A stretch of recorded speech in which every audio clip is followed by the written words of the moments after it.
Thanks, Kevin, that was nicely explained. Item 10, welcome Tom here to talk to us on receiving another great huge piece of work on the impacts of earthquake and sea level rise on shallow groundwater. Thanks, Tom. You're just going to give us a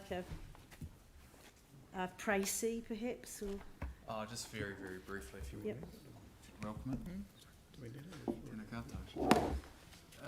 The report has been prepared as part of the multi-hazard assessment, multi-hazard study.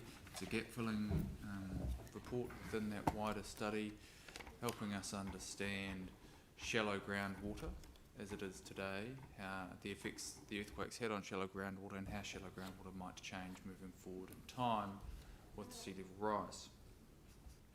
We already understand that shallow groundwater presents a challenge across the city in many parts, near to the coast and further away. We understand from this new work that there has been earthquake impacts on land subsidence, obviously, but also on groundwater levels. Most of those have been very short-lived.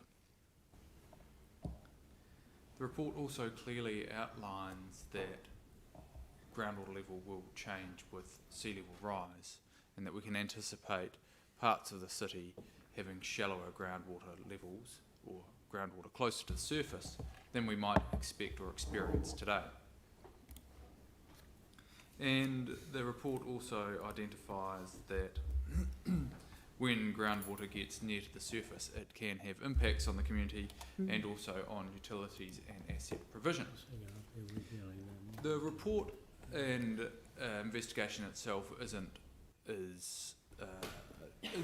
at a very high level. So it is a broad study across the city. It's not accurate to the property level.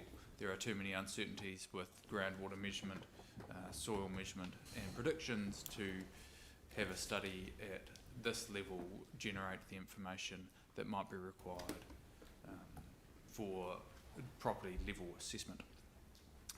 And the intent is to use this information as part of ongoing investigations into changing flood risk and floodplains associated with the multi-hazard study.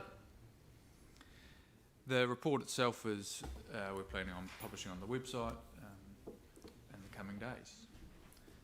Thank you. That's it. Huge bit of work again, thank you very much. Are there any questions for Tom on this one? Jimmy?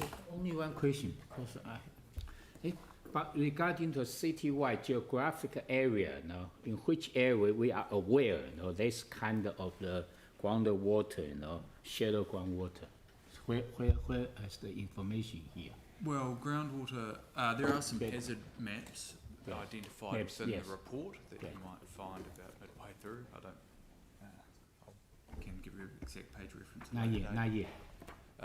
But in terms of spatially across the city, groundwater is being managed already through a large extent of open drains and channels that have been cut over decades, going back to urbanisation and changing land use and development of the city.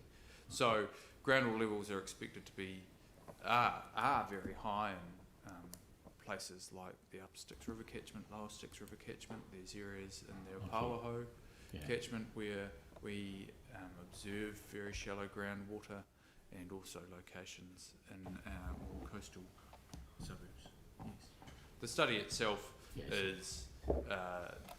doesn't traverse as far as Banks Peninsula areas, so we don't have information provided within that report on those areas. Okay, thank you. So this will just go on the website for information only. There's no effect on people's properties. There's no effect on the limb or anything like that. No, we're not anticipating putting this on people's limbs. As groundwater isn't considered a hazard per se. It might be a property of the land, but it's not a natural hazard, not considered to be a natural hazard. So it's a view of the team that it isn't necessary to put it on limbs. And also, as I reflected earlier, at a property level, groundwater is still highly uncertain, and this report is really just focused at general changes over time. Yeah, your properties are too specific. Great, all right, thank you. Do I have a mover for this? Receive this report, Melanie, seconded by Jimmy. Any discussion? I'll put the motion in. All those in favour say aye. Aye. Opposed? That's carried. Thank you, Tom. Nice to see you. Thank you very much. Compliments of the season. Okay, we move on to item